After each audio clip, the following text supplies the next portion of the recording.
video, we will be studying about equations of motion. There are three equations of motion which are v is equals to u plus at.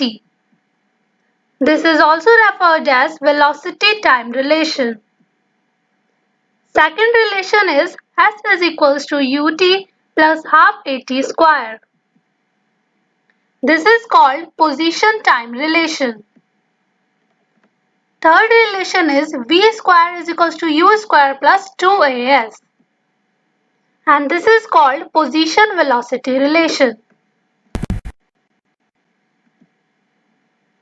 where u is the initial velocity of the object, a is the uniform acceleration for time t, t is the time, v is the final velocity, and s is the distance travelled by the object in time t.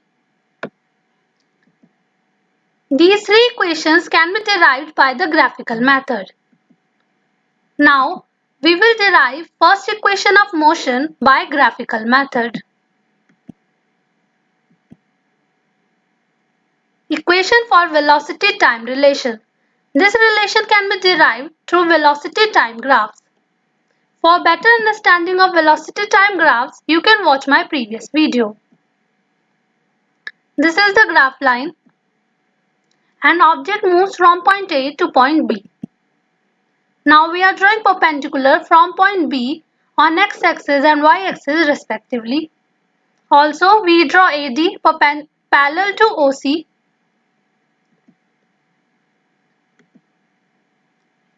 OA represents the initial velocity and BC represents the final velocity. Also, OC represents the time interval when the body moves from point A to point B. Now, consider the velocity time graph of an object that moves under acceleration A. The object is moving under uniform acceleration. Initial velocity is OA,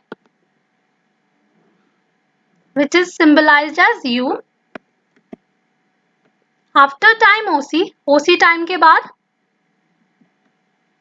हमारी final velocity हो गई BC, that is V. Now BD, what is BD? BD is the change in the velocity. जब हम point A से point B पे गए तो हमारे velocity में क्या change आया? It is BD. How can we calculate BD? By subtracting CD from BC. जब हम BC इस पूरे BC में से CD को subtract कर देंगे, we will get BD, that is change in velocity in time t. To derive first equation of motion, we have to find out the acceleration. What is the formula of acceleration? It is change in velocity upon time taken. Change in velocity is BD. And what is the time taken? When object moves from A to B, it is AD. This one. So AD. Now we will replace BD by BC minus CD and AD by OC because it is parallel to OC. Now we have replaced BD by BC minus CD and AD is written as it is. In next step we will change it also. Now BC minus OA, we have replaced CD by OA because we know the value of OA and CD is equals to OA. How? Opposite sides of rectangle or they are also parallel. It is clearly seen. Similarly, we replaced AD by OC since they are also parallel. Now we are substituting their values. We know BC is V, OA is U and OC is T. So, we take the T here into multiplication with A and we get AT is equals to V minus U. And hence we derive the relation V is equals to U plus AT. जब हम U को इधर लेके गए वो plus में आ गया AT के साथ. When we take U here, its sign changes to plus and we get the relation V is equals to U plus AT. Hence, first equation of motion is V is equals to U plus 80. In the next video, we will discuss second equation of motion